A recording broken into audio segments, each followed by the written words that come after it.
नमस्कार साथियों, आप देख रहे हैं बुंदेलखंड फास्ट ब्रेकिंग और लिए नजर डालते आज की खास खबर पर। हनुमान जयंती पर सनातन संस्कृति संघ ने निकाली विशाल शोभा यात्रा। बुंदेलखंड के ललितपुर में आज हनुमान जयंती के शुभ अवसर पर सनातन संस्कृति संघ की ओर से भव्य शोभा यात्रा का आयोजन किया गया। इस शोभा यात्रा में हजारों की संख्या में सनातनी भक्तों ने उत्साहपूर्वक भाग लिया।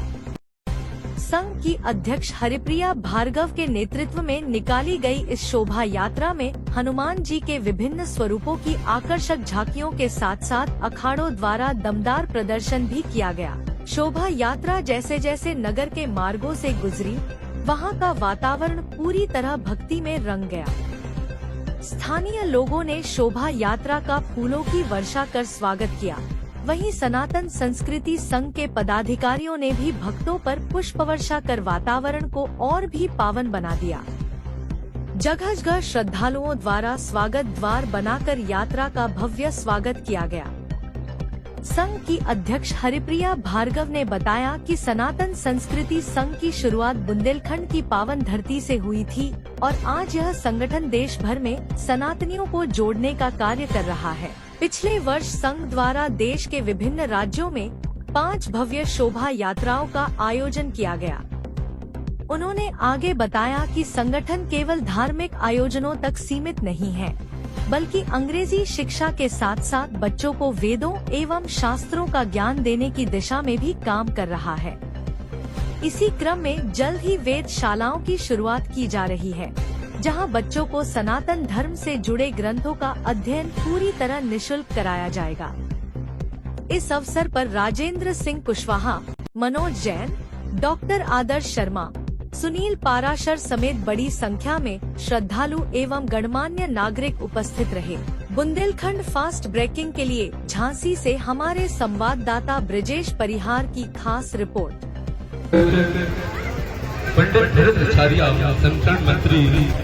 मुझे सभी अपने पत्रकार बंधुओं को धन्यवाद देते हुए, सूचना देते हुए बहुत प्रसन्नता हो रही है कि सनातन सांस्कृतिक संघ की शुरुआत हमने एक बहुत ही छोटे स्तर से ललितपुर से की थी, जो बुंदेलखंड की बहुत पावन भूमि है। और आज ईश्वर की कृपा देखिए कि सनातन सांस्कृतिक संघ पूरे भारत में कार्यक्रम कर रहा है। अभी आने वाले समय में हमारा एक बहुत ही भव्य कार्यक्रम, जो कि शोभा यात्रा है प्रभु श्री राम की, वो कर्नाटक में हम करने वाले हैं। और एक हमारा कार्यक्रम जो आंध्र में भी हम करने वाले हैं, आंध्र प्रदेश में। तो इस तरह के जो लोगों का जुड़ाव हो रहा है, सनातन के प्रति जो लोगों की आस्था बढ़ रही है और एक साथ एकजुट हो रहे हैं, जहाँ पर भाषा, जाति और प्रांत, ये सभी भेद खत्म हो रहे हैं। और ये बताते हुए भी मुझे बहुत गर्व हो रहा है कि मुझे ऐसे बहुत से लोगों के फोन आते हैं, मैसेज आते हैं, जो इस तरह के धार्मिक कार्यक्रमों को अपने अपने शहरों में और अपने प्रांतों में करना चाहते हैं। और वो चाहते हैं कि जिस तरह से आपने ये बुंदेलखंड में जितनी भी शोभा यात्रा, एकता यात्रा और रक्षा यात्रा की है, वैसे ही सनातन सांस्कृतिक संघ अपने सभी सदस्यों के साथ मिलकर अपने सहयोग से उनके शहर और राज्यों में इस तरह की यात्राएं कराए और लोगों में जो एक एकता है, प्रेम भाव है, उसे बढ़ाए। तो ये बहुत ही ज्यादा प्रसन्नता का विषय है सभी सनातनी बहन भाइयों के लिए कि आज हम सब एक हो रहे हैं। और ये मंच जो लोगों को एक कर रहा है, जोड़ रहा है, उस पर ईश्वर की बहुत कृपा है। और ये दिन प्रतिदिन ऐसे ही बढ़ता जाए और हम सब एक होकर के इस राष्ट्र के लिए, सनातन धर्म के लिए अनंत अनंत तक कार्य करते रहें और अपनी आने वाली पीढ़ी को भी यही संदेश दें और एक अच्छा जीवन, अच्छा देश, अच्छी संस्कृति दे सकें। एक साल में क्या कार्यक्रम हुए, कितने कार्यक्रम? देखिए, एक साल के अंदर, पिछले एक साल में लगभग 5 कार्यक्रम हो चुके हैं, जिसमें यात्राएं हुई हैं। और उसके अलावा हमने शिक्षा से संबंधित कार्य करने का प्रारंभ किया है, जिसमें हम वेदशाला शुरू करने वाले हैं, जहां पर कि बच्चों को प्रारंभ से ही संस्कृत और भारत वेद पुराण की शिक्षा दी जाए। इस तरह की हमारी एक योजना है, जो हम एक जगह से शुरू करके हर जगह वो वेदशालाएं खुलवाने का प्रयास कर रहे हैं, ताकि स्कूल के साथ, आज हर बच्चा इंग्लिश मीडियम में पढ़ना चाहता है, तो इंग्लिश मीडियम में पढ़ना गलत नहीं है, क्योंकि आज के समय के अनुसार जो टेक्नोलॉजी है, जो एजुकेशन सिस्टम है, उसके हिसाब से आपको शिक्षित होना जरूरी है। लेकिन अपनी संस्कृति, अपने धर्म, अपने वेद पुराण की जानकारी लेना भी उतना ही जरूरी है।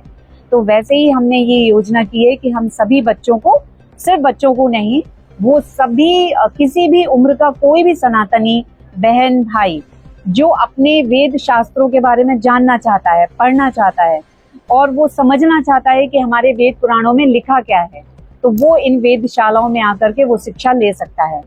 और खास बात ये भी है कि जो ये शिक्षा दी जा रही है उसके लिए कोई भी किसी से कोई फीस नहीं ली जाएगी और ना ही कोई चार्ज किया जाएगा। तो ये एक हमारी पहल है लोगों तक सारे वेद पुराण शास्त्र पहुंचाने की।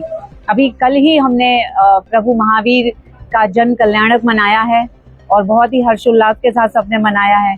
तो इस तरह से जो चारों परंपराओं के धर्म ग्रंथ हैं, वेद पुराण हैं, शास्त्र हैं, वो सब हमको जानना है, समझना है, पढ़ना है, ताकि कभी हम किसी भ्रम में ना आए। कोई भी इंसान, वो किसी भी पद पर हो, किसी भी धार्मिक पद पर हो या राजनीतिक हो, किसी भी पद पर हो, लेकिन वो आपको कभी अपने धर्म और संस्कृति से भ्रमित ना कर सके। आपको स्वयं पता हो कि आपके शास्त्र और वेद पुराण क्या कहते हैं, आप किस चीज को माने और किसको ना माने।